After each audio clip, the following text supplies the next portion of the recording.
Hello mga pokpok! Ito na naman, Kenzie ha, because it's Chinese New Year. Ano iyong kapalala this 2020? Ha? I can see your future. Ito na.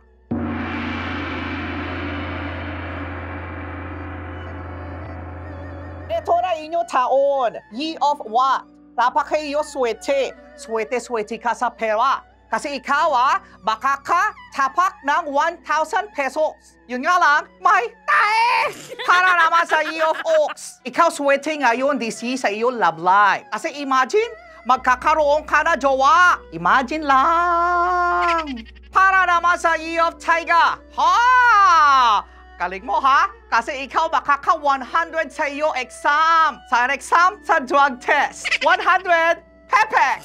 Para naman sa Year of Rabbit. Ikaw ha, swerte ha sa iyo transportation. Kasi nga naman, ikaw malilibre sa iyo sakay. Kasi meron sa iyo dudukot puting ban.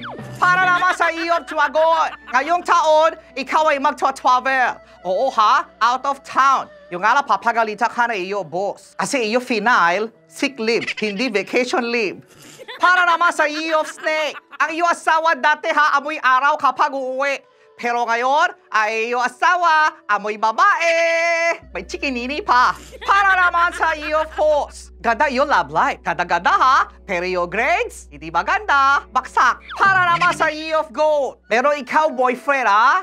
Long time, 8 years. Luluhod sa iyo ngayon ay iyong boyfriend. Hindi para mag-propose. Para magsinta sapatos. Para naman sa Year of Monkey.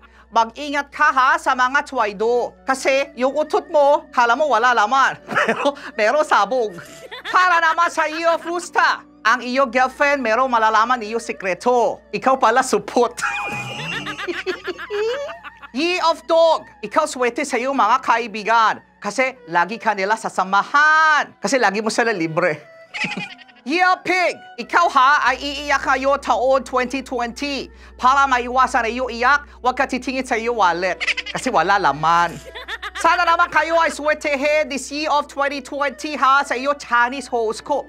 Tandaan ha that Kenzie can see your future. And don't forget that there's a saying that 지민이 쉬워 하지오로 하라 히야 지리 하나.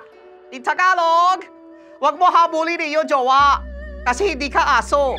Dapat ikaw higad. Gapangin mo.